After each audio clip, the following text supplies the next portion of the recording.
ओम शिवा हरि।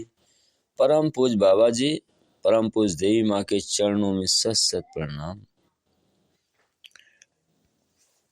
सभी भक्त जनों को मेरी तरफ से ओम शिवा हरि।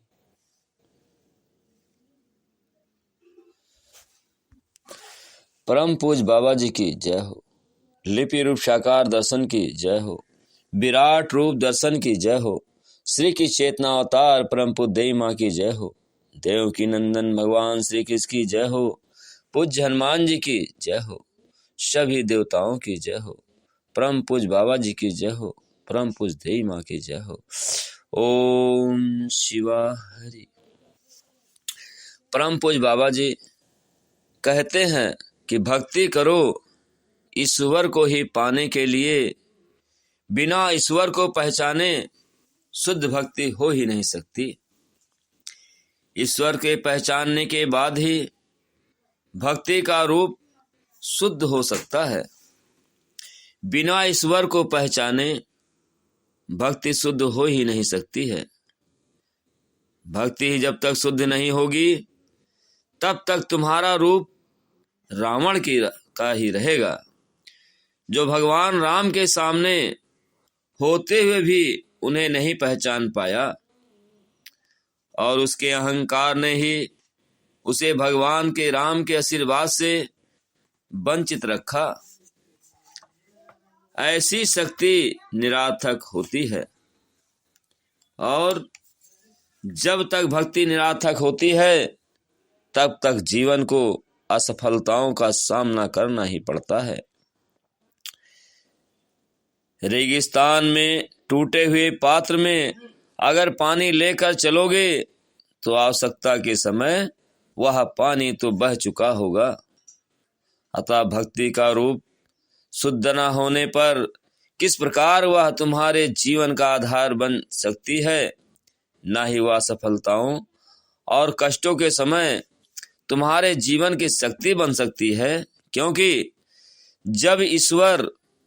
जब मन ने ईश्वर को पहचाना ही नहीं और कभी यह जानना ही नहीं चाहा कि ईश्वर ने हमसे क्या चाहा है, तब तक हमारी भक्ति अपूर्ण ही नहीं, निरार्थक है। क्या तुम्हारी भक्ति ने कभी संसार को छोड़ केवल ईश्वर को ही पाना चाहा है? क्या कभी मन में यह भय आया कि तुम संसार के कारण ईश्वर से दूर ना हो जाओ? नहीं, ऐसा कुछ भी नहीं हुआ, बल्कि तुमने तो संसार और संसार के कार्यों के लिए ईश्वर को ही छोड़ा है। संसार से भय करके ईश्वर के ही भय से मन से निकाल दिया है। असत्य के लिए सत्य को ही त्यागा है। जब सत्य के लिए तुम कभी बढ़े ही नहीं तो किस प्रकार उसका संरक्षण तुम्हें मिल पाता? किस प्रकार सत्य का आधार तुम्हारे जीवन की सफलता बन पाता? सत्य पाने के लिए सबसे पहले असत्य को पहचानना होगा, उसके प्रति मोह को त्यागना होगा। सत्य द्वारा दी हुई स्थिति को पहचानना होगा कि स्थिति तुम्हें असत्य की पहचान और सत्य का संरक्षण देने के लिए आई है। अगर वास्तव में अपने को भक्त मानते हो तो जब भी स्थिति आए सत्य असत्य के बीच की, सदा सत्य को ही चुनो। स्थिति आई थी अर्जुन के सामने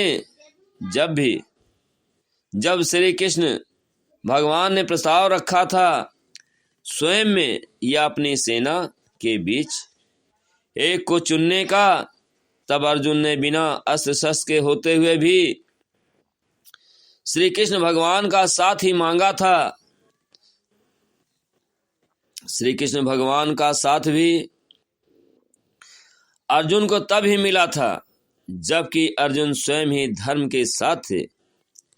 अतः ईश्वर का साथ तो तब ही मिलेगा जबकि तुम धर्म के साथ होगे, क्योंकि श्री कृष्ण भगवान ने स्वयं ही कहा है, जहाँ धर्म है वहाँ मैं हूँ, जहाँ मैं हूँ वहाँ जय है। जब साथ होता है ईश्वर का, तब व्यक्ति सबसे पहले अपने मन पर जय पाता है।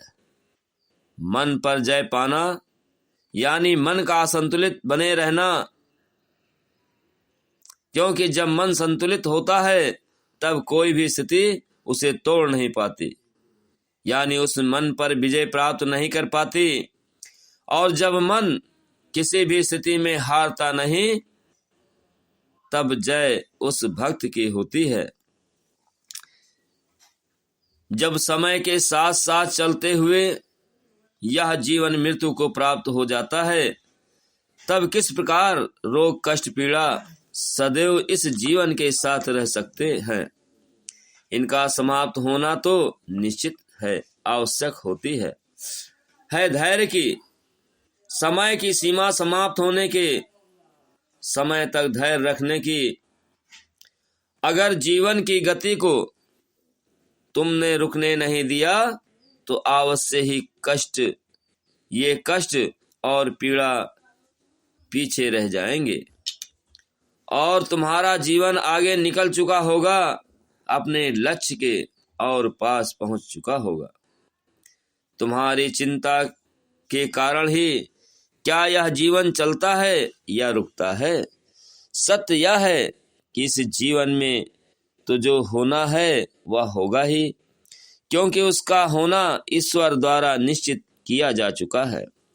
ठीक उसी प्रकार जिस प्रकार कौरव की मृत्यु श्री कृष्ण भगवान के द्वारा निश्चित हो चुकी थी। आज तो केवल अर्जुन तो केवल निर्मित मात्र थे। ओम शिवाहरि। जब भगवान आते हैं तो अपने भक्तों को भी साथ लाते हैं। श्री कृष्ण कथा तत्व गजेंद्र मोक्ष अध्याय 13। क्षीर सागर में त्रिकुट नाम का एक पर्वत था। उसकी तराई में महात्मा वरुण का एक सुंदर ऋषि ऋतुमान नामक उद्यान था। वह अनगणित पुष्प पल्लवों से सुशोभित था। उसके मध्य में एक विशाल सरोवर भी था। उस पर्वत के जंगल में नाना प्रकार के पशु पक्षी निवास करते थे। वहीं बहुत सी हथनियों के साथ एक गजराज भी रहता था। वह बड़े बड़े शक्तिशाली हाथियों का सरदार था। एक दिन वह मत गजराज कड़ी धूप से व्याकुल होकर उसी सरोवर के किनारे जा पहुंचा। उसमें प्रवेश करके पहले उसने अपनी प्यास बुझाई, फिर उसमें स्नान करने की थकान मिटाई। स्नान करके थकान मिटाई, फिर अपने बच्चों को नहलाने लगा। किंतु बेचारों को यह पता ही नहीं था कि उसी समय उस पर एक भारी आपत्ति आने वाली है। उसी समय एक बलवान ग्रह ने क्रोध में भरकर उसका पैर पकड़ लिया। उसने अपने आप को छुड़ाने का बहुत प्रयत्न किया, किंतु छुड़ा नहीं सका और हतोत्साह हो गया। थक हार कर वह इस परिणाम पर पहुंचा कि यह ग्रह विधाता की दी फांसी ही है। इसलिए उसने सोचा कि अब उसका आश्रय, संपूर्ण विश्व के एकमात्र आश्रय भगवान ही है। यह निश्चय करके वह भगवान की स्तुति करने लगा। सबके मूल प्रभु मेरी रक्षा करे, जिसके ना जन्म कर्म है और ना नाम रूप है, मैं उन्हीं अनंत शक्ति परमात्मा को नमस्कार करता हूँ। आपकी शक्ति अनंत है, आपकी महिमा अपार है, आप शरणागत वत्सल हैं। मैं दीन गज हर प्रकार से आपका शरणागत हूँ, आप मेरी रक्षा कीजिए। गजेंद्र की इस हार्दिक प्रार्थना पर सर्व परमात्मा नारायण तत्काल प्रकट हो गए। उन्होंने देखा कि गजेंद्र अत्यंत पीड़ित हो रहा है तो वे आ गए।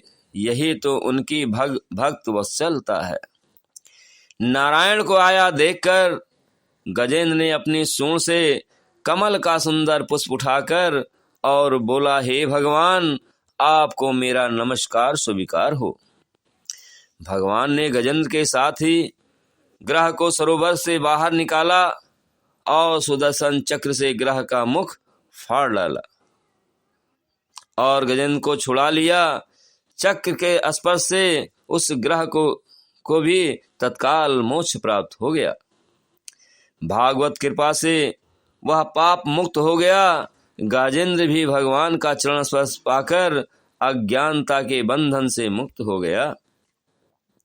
भगवान वस्तुतः भौतिक धरा पर आते नहीं हैं, वे तो केवल यहाँ अपने आप को व्यक्त करते हैं और तब उनका नित्य धाम, उनके परिक आदि की भी व्यक्त हो जाते हैं। श्री कृष्ण तो अपने भक्तों के मुक्तिदाता हैं, किंतु उन्होंने अपनी माता यशोदा को जो वरदान दिया उसका अनुभव तो ब्रह्मा जी, शिव व लक्ष्मी को भी कभी नहीं हो सका। उसका आभास भी शिव या लक्ष्मी को भी कभी नहीं हो सका। श्री कृष्ण जो नंद महाराज और यशोदा माता के पुत्र में जाने जाते थे, वे तो योगिनियों तथा चिंतकों तक को कभी यज्ञ नहीं है, फिर भी वे भक्तों के लिए सहज सुलभ हैं। जो प्रभु योगियों तथा चिंतकों द्वारा भी समस्त आनंद के सागर के रूप में नहीं जाने जा पाते हैं, वे ही भगवान से किस सर्व सर्वेश्वर, सर्व सामर्थ, सर्वशक्तिमान होकर भी किस प्रकार अपनी माता यशोदा के द्वारा बांधे जाते हैं। यही तो उनका अपने भक्तों के लिए प्रेम परवशता का, भक्त वत्सलता का भाव है। ओम शिवाय। अध्याय 14। ऋषि पत्नियों को उपदेश। एक बार श्री कृष्ण और बलराम ग्वाल बालों के साथ वन में घूम रहे थे। श्री कृष्ण ने ग्वाल बालों से कहा, देखो ये वृक्ष कितने भाग्यशाली हैं, जो जीवन भर सबको देते ही रहते हैं। इनसे दूसरे प्राणियों को सहारा मिलता है और उनका जीवन निर्वाह होता है। जैसे किसी सज्जन के घर से कोई खाली हाथ नहीं लौटता, उसके पास आकर भी सबको कुछ ना कुछ मिलता ही है। मनुष्य को भी चाहिए कि जहाँ तक हो सके अपने तन मन धन वाणी से और अपने प्राण देकर भी वह दूसरों की भलाई करे। ग्वाल बालों ने बलराम से कहा, तुम बड़े पराक्रमी और साहसी हो, इस समय हम भूखे हैं, अतः तुम और कृष्ण हमारी भूख शांत करने का कोई उपाय करो। तब ग्वाल बालों से श्री कृष्ण ने कहा, मित्रों, यहाँ से थोड़ी दूर पर कुछ ब्राह्मण स्वर्ग प्राप्ति की कामना से यज्ञ कर रहे हैं। तुम उनकी यज्ञशाला में जाओ और मेरा नाम लेकर कुछ भोजन की सामग्री मांग लाओ। ग्वाल वालों ने भगवान की आज्ञा मानकर यज्ञशाला में जाकर भोजन मांगा, किंतु स्वर्ग प्राप्ति की कामना से यज्ञ करने वाले ऋषि मुनियों ने यह सोचकर कि यज्ञ समाप्ति के पूर्व बोलने से यज्ञ खंडित हो जाएगा, कोई उत्तर नहीं दिया। स्वर्ग प्राप्ति की कामना से यज्ञ करने वाले ऋषिगण यह पहचाने ही नहीं कि साक्षात स्वर्ग तो उन्हें स्वयं पुकार रहा है। स्वयं तो साक्षात श्री कृष्ण के चरणों में ही है। स्वर्ग तो साक्षात श्री कृष्ण के चरणों में ही है। उन अज्ञानियों से उत्तर न मिलने के कारण ग्वाल बाल निराश होकर वापस लौट आए। भगवान ने उन्हें समझाया कि संसार में सफलता तो बार बार होती है, किंतु उससे निराश होकर प्रयत्न न करना यह उचित नहीं। इस बार तुम लोग ऋषि पत्नियों के पास जाकर भोजन मांगना। उनसे कहना बलराम और कृष्ण भूखे हैं, उनके लिए भोजन दीजिए। वे ब्राह्मणियां बहुत समय से भगवान श्री कृष्ण की मनोहर लीलाएं सुन रही थीं और उनके दर्शन की लालसा लगाए बैठी थी। भगवान कृष्ण और बलराम के भोजन मांगने की बात सुनते ही वे उसी क्षण भोजन सामग्री उठाए दौड़ पड़े। श्री कृष्ण ने उन ब्राह्मण पत्नियों से कहा, मैं तुम्हारी इस निस्वार्थ भक्ति भरी भावना के अर्पण से अत्यंत प्रसन्न हूँ। तुम लोग मेरा दर्शन कर चुकी, अब अपनी यज्ञशाला को लौट जाओ। ब्राह्मण पत्नियों ने कहा, आपके इस उपदेश में निष्ठुरता है। स्तुतियों का मत है कि जो एक बार भगवान को प्राप्त कर लेता है उसे फिर इस दुखमय संसार में आना नहीं पड़ता। आप अपनी इस देववाणी को सत्य कीजिए, हम आपकी शरण में हैं। उनकी नीति युक्त वाणी सुनकर श्री कृष्ण ने कहा, तुम अपने अपने घर जाओ और अपना शुद्ध चित्त मुझ में एकाग्र कर दो। इस प्रकार तुम मुझे शीघ्र ही प्राप्त कर लोगी। ओम शिवा हरि। अध्याय 15 खांडोबन दह। एक बार अर्जुन ने श्री कृष्ण से प्रस्ताव किया कि कुछ समय चलकर यमुना के किनारे शिविर में रहा जाए। श्री कृष्ण ने उनका अनुमोदन कर दिया। अपनों की अभिलाषा पूरी करना तो उनका स्वभाव ही है। द्वारकाधीश दिन रात राज सदन में बैठे बैठे ऊब जाएंगे। इस विचार से अर्जुन ने यमुना किनारे शिविर में रहकर स्नान आदि का प्रस्ताव किया था। धर्मराज युधिष्ठिर से कहा गया तो उन्होंने उपयुक्त स्थान पर शिविर सज्जित कर दिया। वहां सेवक भेज दिए। उस शिविर में अर्जुन के साथ श्री कृष्ण निवास करने लगे। एक दिन प्रातः वे दोनों बैठे थे कि उनके पास एक ब्राह्मण पधारे। वे बालकाल पहने थे, उदर बढ़ा हुआ था और नेत्र पीले हो रहे थे। उनके शरीर पर रोग की छाया थी। ब्राह्मण को देखते ही दोनों ने उठकर उनका सम्मान किया। भगवान ने पूछा, आपकी संतुष्टि किस प्रकार के भोजन से होगी? अतिथि ने अपना परिचय दिया, मैं अग्नि हूँ, पांडु रोग से पीड़ित हूँ। मेरी इस रोग से मुक्ति की औषधि भगवान ब्रह्मा ने मुझे यह बतलाई है कि मैं इस खंडा वन को जला डालूं और इसे उदर अस्त कर लूं। अग्नि ने कहा, अश्वनी कुमार, जब मेरा उपचार करने में असमर्थ रहे तब मैं सृष्टिकर्ता की शरण में गया। उन्होंने बतलाया कि यदि मैं खंडोवन को अपनी ज्वाला जिह्वाओं से चाट लूं तो मेरा रोग मिट जाएगा। मैंने 7 बार प्रयत्न किया, किंतु देवराज इंद्र वर्षा करके उसे विफल कर देते हैं। मेरा कार्य महर्षि अंगिरका वहन कर रहे हैं। वे देवताओं को उनका यज्ञ भाग पहुंचा देते हैं। अतः देवराज को मेरी अपेक्षा नहीं रही है। इस खांडोवन में उनका मित्र तक्षक सपरिवार रहता है। अतः उसकी रक्षा देवराज इंद्र को अधिक महत्वपूर्ण जान पड़ती है। अब भगवान ब्रह्मा के आदेश से मैं आप दोनों की शरण में आया हूँ। अर्जुन ने कहा, देवराज की मुझे चिंता नहीं है, उनके मेघों को मैं देख लूंगा, और इन मधुसूदन ने तो सैया 100 में ही उनके समस्त प्रयत्न विफल कर दिए थे। यहाँ हम लोग बहुत अधिक बाण लेकर नहीं आए हैं, बाण आ भी जाएं तो उनको ढोने वाला रथ नहीं है, अतः आप उनकी व्यवस्था कर दे।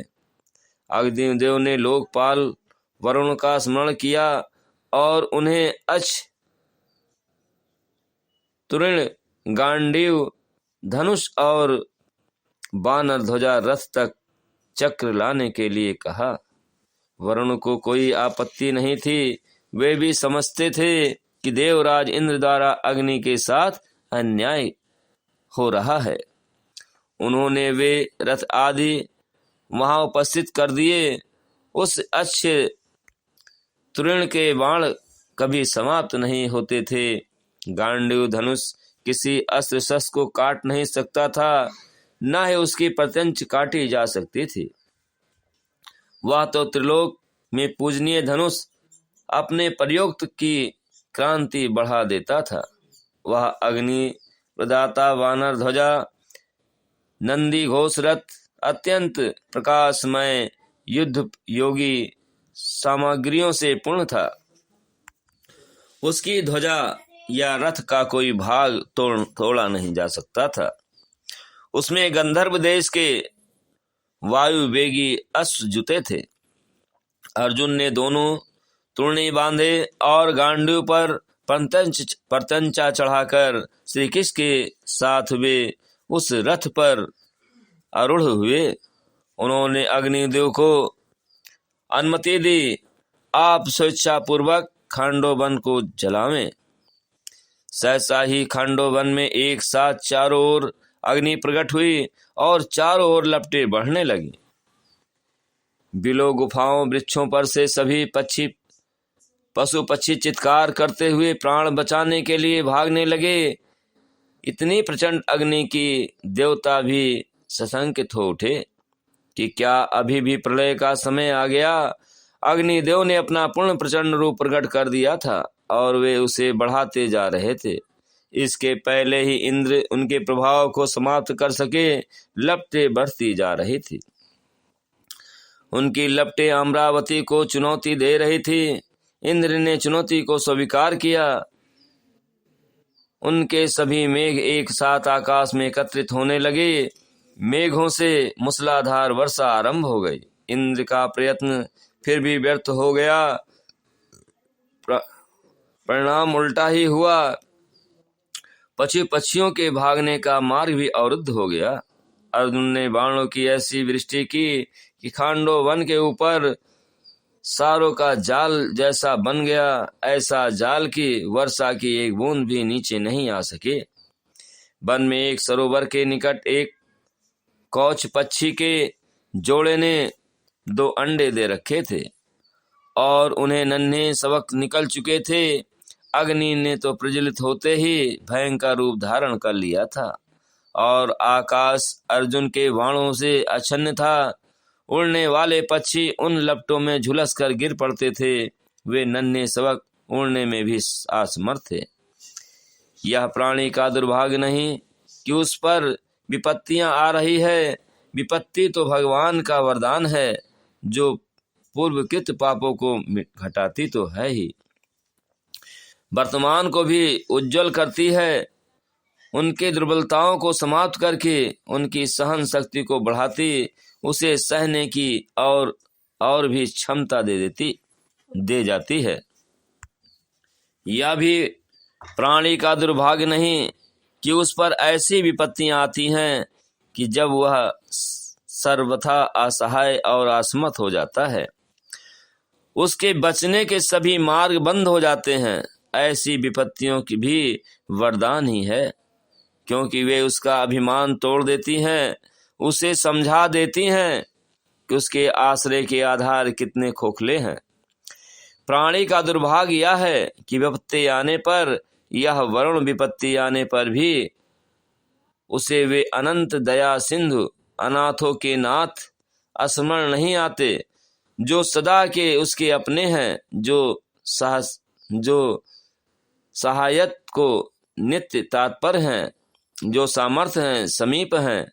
उन्हें पुकारने पर तो कभी किसी को निराश नहीं होना पड़ता। कौच पक्षियों ने भी उन्हें पुकारा, उन सबकों ने भी चोंच खोली और प्राणों ने उन्हें पुकारा, अनाथों के नाथ रक्षा करो। सहसा भगवान श्री कृष्ण ने अपने नेत्र उठाए और अग्नि की लपटों ने उस ओर बढ़ना छोड़कर अपनी दिशा बदल दी। फिर उधर कोई चिंगारी भी उड़कर नहीं गिरी। वे चारों ओर पक्षी उस खंडोवन के महादाह में भी सुरक्षित रह गए। सुरक्षित बचने का प्रयत्न किया। नागराज तक्षक के पुत्र अश्वसेन ने भी, किंतु अर्जुन के बाणों के व्यूह से निकल पाने का अवसर उन्हें नहीं मिला। उनकी माता ने उसे बचाने के लिए उसे मुख की ओर से निगल लिया, किंतु पूरा निगल पाने के पूर्व ही अग्नि की ज्वाला से व्याकुल होकर भागी। अर्जुन ने एक बाण मारकर उसका फंड विघ्न कर दिया। इससे वह माता के शरीर से निकल गया। देवराज इंद्र उसे देख रहे थे। उन्होंने प्रबल आयुवेग और वर्षा की बौछार की। एक क्षण को अर्जुन विचलित हो उठे। उसका लाभ उठाकर अश्वसेन निकल भागा। सुरक्षित निकल भागने का प्रयास किया। दानवेंद्र मैंने भी वे उन दिनों तलातल से पृथ्वी पर आकर खंडोवन में रहने लगे थे, क्योंकि कर्मलोक तो धरा ही है। मैं बचाने के लिए भागे तो अग्नि की लपटें उनकी ओर बढ़ीं। उनको भागते देखकर श्री कृष्ण ने अर्जुन की ओर देखा और चक्र उठा लिया। देवेंद्र मैं शंकर के परम भक्त हैं, उनका वध नहीं किया जा सकता, किंतु धनंजय किसी को बच कर भाग निकलने नहीं देना चाहते थे, पर मैं को उनका कोई दिव्य अस्त्र रोकने में समर्थ नहीं था। मैं के सम्मुख अस्त्र उठाकर अर्जुन को पराजय प्राप्त हो श्री कृष्ण जो उनके सखा हैं, उनकी उपस्थिति में ही वे हार जाएं, या वे श्री कृष्ण भला कैसे सह सकते थे। अतः उन्होंने चक्र उठा लिया। धनवेंद्र मैंने भगवान श्री कृष्ण के हाथों में चक्र देखा और मस्तक झुका लिया। वे जानते हैं कि इस चक्र का प्रतिकार तो भगवान शंकर के पास भी नहीं है। पीछे अग्नि की ज्वाला बढ़ती चली आ रही थी। मैंने पुकारा, वीर श्रेष्ठ अर्जुन, मैं तुम्हारी शरण में हूँ, मेरी रक्षा करो। अर्जुन ने शरणागत की पुकार सुनी, डरो मत, अभय दे दिया। पुरुषोत्तम के चरणों में आश्रय लेने वाले के लिए तो संसार में कहीं किसी प्रकार के भय का कारण है ही नहीं। भक्त ने अभय दे दिया तो भगवान के उठे चक्र की ज्वाला स्वयं शांत हो गई। युद्ध भूमि में जहां कौरव पांडव की सेनाएं युद्ध के लिए एकत्रित हुई थी, वहां एक टिटहरी पक्षी ने अंडे दे रखे थे। यह पक्षी भूमि पर या रेत पर ही अंडे देता है। कोई पक्षी या मनुष्य उसके पास पहुंचे तो जोर जोर से चिल्लाता है और आसपास उड़ने वाले कौवे को आक्रमण करके भगा भी देता है। इतने अपार कोलाहल में दो पक्षी भी व्याकुल चिल्लाते हुए उड़ रहे हैं।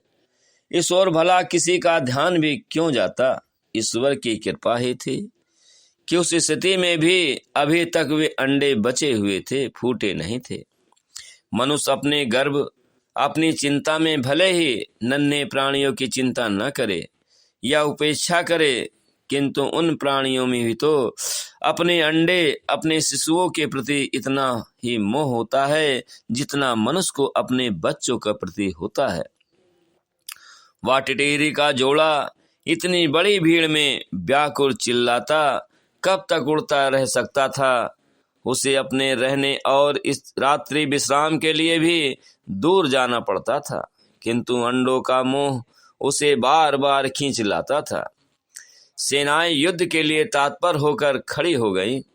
शंखों और वाद्यों का गगनभेदी शोर गूंजने लगा तो दोनों पक्षी उस शोर के कारण बहुत दूर चले गए, किंतु उनके अंडे, उनका मोह उन्हें बैठने नहीं देता था। वे जब वहां लौटे तो थोड़ी शांति हो गई थी। अर्जुन का नंदी घोष रथ दोनों सेनाओं के मध्य खड़ा हो गया था। पक्षियों को अपने अंडों के पास उतरने का एक बार अवसर मिला। सहसा या शांति फिर भंग हो गई। शंखबद्ध लोगों को जय घोष, वाणों की सनसनाहट आरंभ होते ही वे बेचारे अल्प प्राण पक्षी भय से चिल्लाते हुए उड़े। यह ठीक है कि केवल मनुष्य योनि ही कर्मी योनि है और उसी में साधना का श्री गणेश संभव है, किंतु मनुष्य के कर्म ही जब समस्त भोग योनियों में जीवन को ले जाते हैं तो कौन कह सकता है कि कोई पथभ्रंत साधक शरीर त्याग कर अन्य योनि में नहीं जा सकता है। पूर्व जन्म के किन्हीं सत्कर्मों से, भागवत भजन के प्रभाव से उन पक्षियों के अंतःकरण में भी उस विपत्तिजनक व्याकुलता ने भागवत स्मृति दिला दी। वे दोनों पक्षी उस बानर ध्वजा रथ के ऊपर मंडराते हुए कई क्षण चीखते रहे। प्राण भय से उस समर भूमि से भाग जाने के पूर्व कि बचा लो, सर्व सामर्थ्य सर्वश्रेय, हम अनाथ हैं, हमारी रक्षा करो, तुम ही केवल इस विपत्ति से रक्षा कर सकते हो। पक्षियों ने नंदी घोष रथ की परिक्रमा की और प्राणों के भय से भाग गए। उन्हें उन युद्ध के दिनों में लौटने का अवसर नहीं मिला था। उन्हें पता भी नहीं लगता था कि उनकी प्रार्थना का कोई परिणाम हुआ या नहीं। केवल रात्रि में या फिर प्रातः काल में ही वे वहां आ सकते थे। वे सर्वेश्वर हैं, सबके पालनहार हैं। उनके लिए कोई भी पक्षी उपेक्षा के योग कैसे हो सकता है। उस नंदी घोष रथ के मयूर मुकुट धारण किए पीतांबर परिधानधारी सारथी, जिनका सावधान अर्जुन की रथ एवं रथ के संचालन में थे, पक्षियों की कंदरा ध्वनि सुनने में भी वे कम सतर्क नहीं थे। उन्होंने तनिक दृष्टि उठाकर उन पक्षी की ओर देख लिया था। उनकी यह दृष्टि ही जीवन के लिए अत्यंत आवश्यक आश्वासन है। कोई विपत्ति में पड़ने पर उन परम आश्रय को न पुकारे या उस जीव का दुर्भाग्य है, क्योंकि उसका स्वभाव ही यह है कि वह स्वरूपा निर्गुण है, बिना पुकारे स्वयं उसे कुछ करने की नहीं सोचती। किंतु कोई प्राणी उसे व्याकुल होकर पुकारे और वे वासुदेव न सुने, यह संभव ही नहीं है। वे रक्षा के लिए किसी की पुकार सुनकर रक्षा न करे, यह तो कभी संभव ही नहीं होता। वे सबके अपने हैं, वे किसी की पुकार सुनकर उनकी रक्षा करने न पहुंचे, यह तो कभी संभव ही नहीं है। युद्ध आरंभ हो गया था। अर्जुन का धनुष मृत्यु वर्षा कर रहा था। श्री कृष्ण के हाथ और नेत्र सब व्यस्त थे। सहसा भगदत्त का हाथी सामने ही दौड़ता आता दिखाई पड़ा। जनार्दन ने कहा, अर्जुन सावधान, हाथी के कंठ में लटकती स्वर्ण श्रृंखला को लक्ष्य करो, वाम घंट काट दो। अर्जुन के लिए इतना ही पर्याप्त था। उस समय क्यों पूछने का अवकाश कहाँ था। गांडीव के तत्काल बाण छूटा और शंख टूटने के से वाम घंट कट कर भूमि पर गिर पड़ा। उसी स्वर्ण घंट के नीचे पक्षी के अंडे सुरक्षित हो गए। जो इतनी बड़ी सृष्टि की व्यवस्था कर सकता है, उसके लिए इन अंडों की रक्षा भला कहाँ कठिन थी। ओम शिवा हरि। प्रार्थना। परम पूज्य बाबा जी हमें बल दें, बुद्धि दें, ज्ञान दें, प्राणों को पवित्र करें, आत्मा को ज्ञान दें, हमारी आस्था अंधी हो, विश्वास दृढ़ हो, वाणी का आधार लेकर जीवन में हमेशा आपके प्रति अपने कर्तव्य एवं धर्म के अनुसार सदैव आगे बढ़ते रहें। कभी थके नहीं, हारे नहीं, संघर्षों से भागे नहीं। हमारे मन की वृत्तियाँ आपके श्री चरणों में समर्पित हों, हमारा जीवन आपके श्री चरणों में अर्पित हो। आस्थाहीन को आस्था दें, रोगी को निरोग करें, विश्व का कल्याण हो। परम पूज्य देवी माँ। ओम शिवा हरि। भगवान की आरती। जय हो हे भगवान, तुम्हारी वाणी के वरदान तुम्हारी। सर्वशक्तिमय नित्य चिरंतन, तुम आनंद रूप हो भगवन। घेरा वृत्तियों से जग का मन, करो इसे पावन शुभ निर्मल। मात्र यही कामना हमारी, जय हो हे भगवान तुम्हारी। वाणी के वरदान तुम्हारी। भरी अधर्म अनास्था जग में, स्वार्थों के कांटे पग पग में। मन भूला छल की जगमग में, तुमने राह दिखाई पावन। परहित की भावना संवारी, जय हो हे भगवान तुम्हारी। वाणी के वरदान तुम्हारी। आत्मा थी सोई यह कब से, तुम थे दूर छद्म वैभव से। टूट टूट कर जीवन तर से, वाणी का अवलंब मिला तो सफल हुई साधना हमारी। जय हो हे भगवान तुम्हारी। वाणी के वरदान तुम्हारी। आस्था का वरदान दिया है, अपना सारा ज्ञान दिया है। दृढ़ विश्वास महान दिया है, पाकर तुम्हें और क्या पाना। जय हो नित्य दुतिमान तुम्हारी। जय हो हे भगवान तुम्हारी। वाणी के वरदान तुम्हारी। सर्वशक्तिमय लिपि वाणी की, अतिशय करुणा कल्याणी की। जय हो युग के वरदानी के, हो स्वीकार चरण में भगवन। या प्रणाम आरती हमारी, जय हो हे भगवान तुम्हारी। वाणी के वरदान तुम। ओम शिवा हरि। परम पूज्य बाबा जी की जय हो। लिपि रूप साकार दर्शन की जय हो। विराट रूप दर्शन की जय हो। श्री की चेतना अवतार परम पूज्य देवी माँ की जय हो। देव की नंदन भगवान श्री कृष्ण की जय हो। पूज्य हनुमान जी की जय हो। सभी देवताओं की जय हो।